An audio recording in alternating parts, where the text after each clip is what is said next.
finding something you love to do, meaningful jobs in an area that the students choose and are genuinely interested in is our entire focal point. That's today's guest on Sidebar, Chris Devers, Chief Executive Officer of Rancho Cielo. Sidebar is brought to you by Monterey College of Law, San Luis Obispo College of Law, Kern County College of Law, and Empire College of Law, located in Santa Rosa. Welcome to Sidebar, featuring conversations about optimism in action with lawyers and leaders inspiring change. And now your co-hosts, Jackie Gardina and Mitch Winnick. Jackie, I'm very excited to have Chris Devers with Rancho Cielo. Rancho Cielo is an extraordinary story here in Monterey County. It was started by one of our Superior Court judges, John Phillips, who actually took a 100-acre parcel that at one time was a juvenile detention facility and has converted it, with Chris's lead as the CEO, into this multidisciplinary program for young adults and teens to get them trained and actively engaged in the community. I haven't done it justice in all the things that it's succeeded to do, but we're very excited to have Chris tell us about that today. Well, welcome to Sidebar, Chris. I'm excited to learn more about it. First of all, Mitchell, I think I need to take you on the road with me as we launch our endowment campaign, because you just synthesized that and spoke about it as well as it can be spoken of. So thank you for that. Chris, when we first talked about having you on, I was unfamiliar with Rancho Cielo and the amazing work that your organization does. I want you to treat me as someone who has no idea what it is that Rancho Cielo is and its mission and who it serves. What's your elevator speech that you talk to people about in terms of the mission and focus of Rancho Cielo? Good question. So the first thing is we're education focused. We are a school, and we partner with the John Muir Charter School, who specializes in academic training as well as career technical education. We really decided to focus on the vocational trades in 6 specific trade areas: culinary arts, construction, welding, classic car restoration, automotive repair, a program where we train with Ford Motor Company, and then ag technology. Our last program that doesn't get talked about a lot is our work crew, but all are focused on education and workforce development to train young people to go to work and to contribute doing something that they love to do. Chris, I first saw your students and I think graduates through the culinary arts program. Do you still run a restaurant at Rancho Cielo? My wife and I found that to be just an amazing experience. Mitch, we did 110 events last year. The dining room, the Drummond Culinary Academy, named after former Judge Drummond, who provided some of the funding out of his estate for the program. The founder of the program was Bert Coutinho, and Ted Ballesteri from the Monterey Cannery Row Company were the initial backers. The culinary program has been around for 12 years or so. It was the first vocational program and focuses on 16 to 24-year age youth. We're now the #1 restaurant on TripAdvisor in Salinas, now running year-round with a high school diploma and industry-recognized certifications. Chris, it's not just working in the Rancho Cielo facility, but it's also getting placement out in the community, isn't it? The practicum and the internship job placement piece is really critical for us, and we placed 16 students in restaurants on the peninsula and paid internships this summer. That program is unique to the others in that we run about 46 students in that program, but about 8 of those students already have their high school diploma and are only working on their vocational training and their advanced culinary certifications. The student can choose to cook or serve. To date, we've focused on fine dining. We've had the exclusive pleasure of cooking with celebrity chefs like Alice Waters, the Pebble Beach Food and Wine Festival for the VIP dinner, And most recently, we visited Apple Park, where we met the worldwide culinary director and the executive chef to the CEO. So it's really exciting to see where those young people are going. These are high school education programs and technical certificates. Do these programs also align academically with college? That program is aligned to Monterey Peninsula College, which has a culinary program. And then we're now partnering with CSUMB's hospitality program so that our local students have the practicum and jobs and paid internships at their disposal. But if they choose to go through the academic pathway and want an AA degree or a four-year college degree, they have that opportunity, and that's fully funded by many generous donors such as the Pebble Beach Foundation. Chris, I want to make sure that the listeners understand who you serve. I could attend, or a child could attend the school and get a high school diploma, but as you've talked about, I can also get some vocational training and leave with both a high school diploma and certification in a skill that would allow me to enter the workforce. Who are the students that attend Rancho Cielo? Yeah, really good question. When we first started, our program was designed to service students in the juvenile justice system who are adjudicated youth. And no doubt our Silver Star program was geared that direction 100%. Naturally, we've always maintained a relationship with our juvenile courts and with probation and been an outlet for those youth, because for us, the job development and job piece is critical to have that opportunity and not work in the illicit markets. Was it kind of a diversionary program when it first started? Yeah, you could say that, but you bring up a really interesting point. One of Judge Phillips's principal concepts and ideas when we formed was that it would be student choice. So something that makes us unique to any other school in the country really is that the student has to choose which program they want to be in and which vocational path they're interested in. And nobody can order them to be here, a judge, a chief, a parent, a principal. The student has to choose. And then the second is that it's free to everybody. Rancho Cielo is investing about $35,000 a year per student, which is really cheap when you think of the alternatives. Since the pandemic, our student body has evolved a lot. And actually 60% of our students have become regular 16 to 18-year-olds, juniors and seniors from all of the high schools in the county and are interested in the vocational pathways, career technical education that learn kinesthetically by moving, solving real problems, benefit from the earn as you learn model, students that struggle learning in the traditional sense. But also we take in students who struggle in many other areas. It could be socioeconomics, it could be homelessness, it could be transportation, it could be mental health, it could be drug and alcohol addiction, it could be a learning difference. It really could just be any challenge that that young person is faced with. We accept all of them. And only about 30% of our student body is adjudicated now, whereas it used to be almost 100. And I think that's an important concept when we talk about who we serve. 99% of our students are Hispanic. They come from all over the county. It's just really exciting to see them come into the program, to transform, to move through the program and to graduate, and to see the alumni come back who are successful in working and meeting their goals.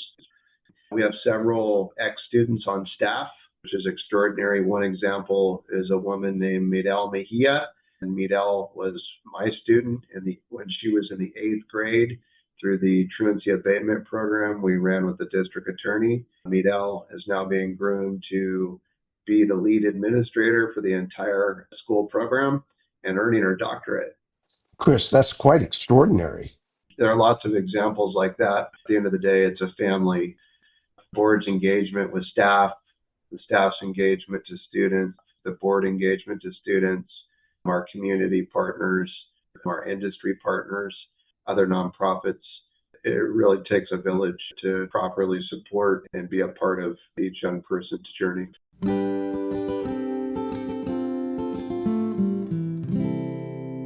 Jackie, I wanted to take a moment to reflect on our theme, optimism in action. Many of our guests began their pathway of a career in public service at a young age. Some were inspired by their parents, some began working for the greater good in college, and some, like our students at Monterey College of Law, became inspired to use their law degree to focus on public policy and support for the underrepresented members of our community.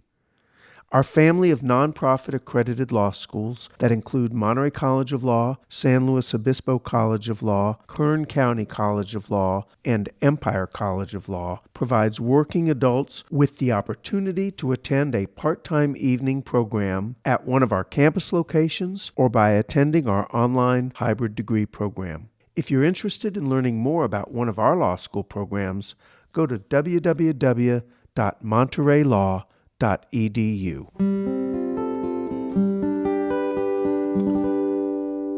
Chris, we focused quite a bit on the culinary arts program, but another one of your successful programs deals with construction and building. And if I read correctly recently in the news, your program just won a big competition. In our construction program, where we teach all aspects of the building trades, we teach all of the trades through building small homes. Those homes are in different formats. The one we built was part of an international competition called the Orange County Sustainability Decathlon. We were the only high school invited or allowed to participate. We built an ADU, an accessory dwelling unit, that was modular construction, built indoor at Rancho Cielo and the Don Chapin construction wing. We worked with industry partners and private firms and individuals to design the home and to build it. With subcontractors, we learned by doing and working with professionals. Our students were directly involved in every aspect of the design, the build, and then we shipped the house down in 4 modular parts to Orange County, set it up. We were judged in all 10 categories. The students did all of the speaking, presenting, and led the tours to about 10,000 people through the house. And we won 6 first place awards, 3 second place awards, and first place overall. That home traveled back to Rancho Cielo, and we prepared a place for it on site and will be used as a living classroom and as an example of something we were able to accomplish working together as a team. Chris, as we look to address the housing issues here in Monterey County, particularly workforce housing, is it possible that the work that was done in the design and build this ADU will become a future area of business to help support Rancho Cielo? Absolutely, and that's another great question. Something that makes our programs unique in that we do academic and vocational training together and then provide all the wraparound student services and support. An additional part to our model is a micro enterprise, social enterprise attached to each program. And then we have the earn as you learn model in place so that students are able to earn stipends and money while they gain experience and certifications. We like to focus on issues where we solve or participate in helping solve societal and environmental issues. They are building now the trailers for the tiny homes that we're building in the construction program. And we're now focused on much smaller units that can be used for workforce housing and or homelessness. They are on a trailer that we built, and those can go anywhere. The home we built and won the competition, no doubt, is a high-end home. And we build every home healthy for people and the environment to the extent we can. Our next 2 builds will be tiny homes on the trailers. In welding, I mentioned we're building the trailers, but welding crosses over to classic car restoration as well. In the cars that we're restoring and in the classic car restoration program, we're partnered with Pebble Beach Concours d'Elegance. We are restoring cars and selling them. I just want to point out for people not from Southern California, because I don't think I appreciated it until I moved out here. Classic cars are a really big thing out here.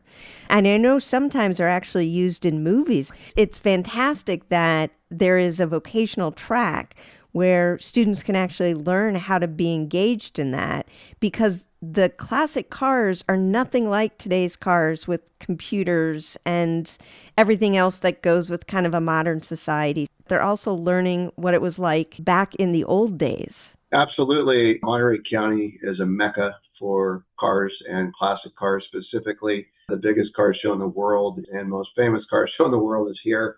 It's Pebble Beach Concord Elegance, and that's who our major partner and backer is. And so it's exciting for the kids to get to look at all aspects of that, the historical aspects, the design. Classic car is actually turning out to be one of the most popular programs and lucrative. And then interestingly, the automotive program, we're partnered with Ford Motor Company, which has a lot to do about the now and the future, which ties in the electric vehicles, the hybrids, the computer science of diagnosing. Our local dealership, Salinas Valley Ford, who we're partnered with. The students took a field trip, got to see all aspects of the dealership, and then were offered job shadowing opportunities, paid internship, and then there will be jobs at the end. Certifications they earn, work at any of the Ford service centers in the United States. So it's been really exciting, and it's just exciting to see the students get excited about stuff.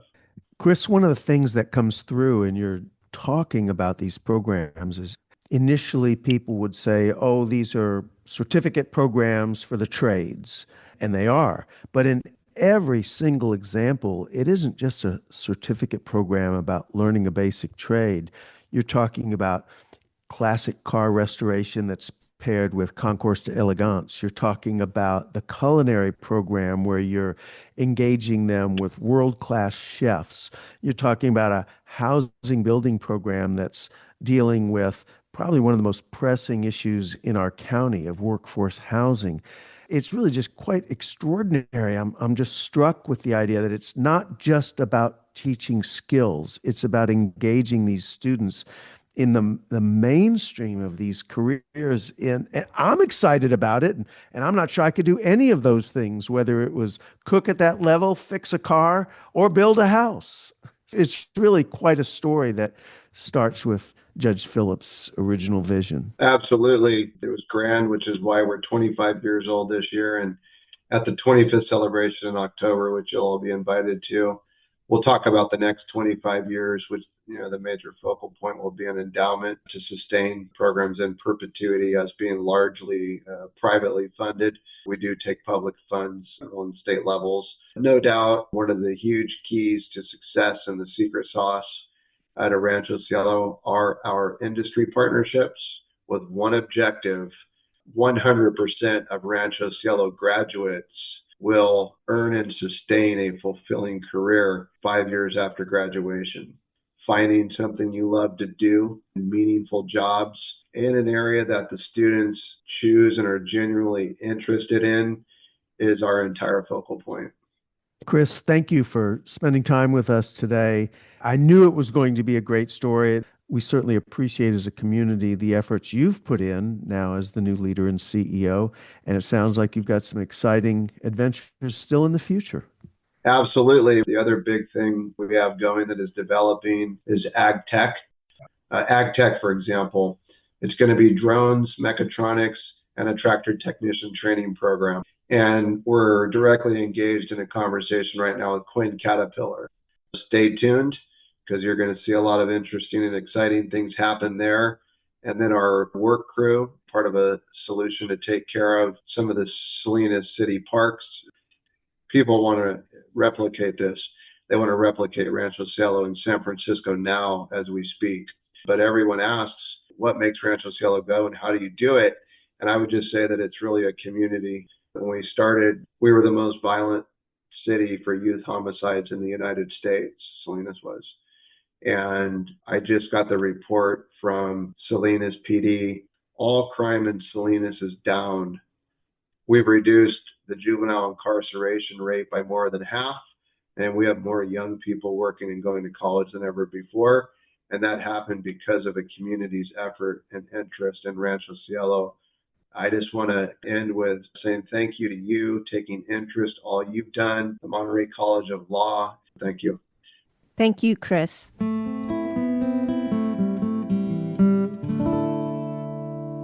Jackie, this was a great conversation about a local program that has grown since 2000 and over the last 2 decades has really become quite an extraordinary example of when a community comes together and wants to solve a problem. They don't always know where it's going to go, but it's proof that when the community gels, it goes into a lot of positive areas. This originally was a diversionary program for troubled youth, and now it's grown into a training program in culinary arts and classic car restoration and ag tech. Quite an exceptional story and fits perfectly in our optimism in action theme. And I think the part that I really loved hearing about was the opportunities that students are given to engage with the community and to actually be a part of solving problems. When he was talking about taking the tiny home down to the contest and knowing that those high school students had to go and do the presentations and had to give the tours and were interacting with people who were interested in the work they were doing, just the self-esteem and the confidence that it must give those students and how it must help them. What he said about the progress that Salinas has made in the 25 years that Rancho Cielo has been open, especially around crime, especially around youth homicide, just speaks for itself about the wonderful work that that organization is doing. Once again, I want to thank everyone who joined us today on Sidebar. And as always, Mitch and I would love to know what's on your mind. You can reach us at sidebarmedia.org. Sidebar would not be possible without our producer, David Eakin, who composes and plays all of the music you hear on Sidebar. Thank you also to Dina Dowsett, who creates and coordinates Sidebar's social media marketing.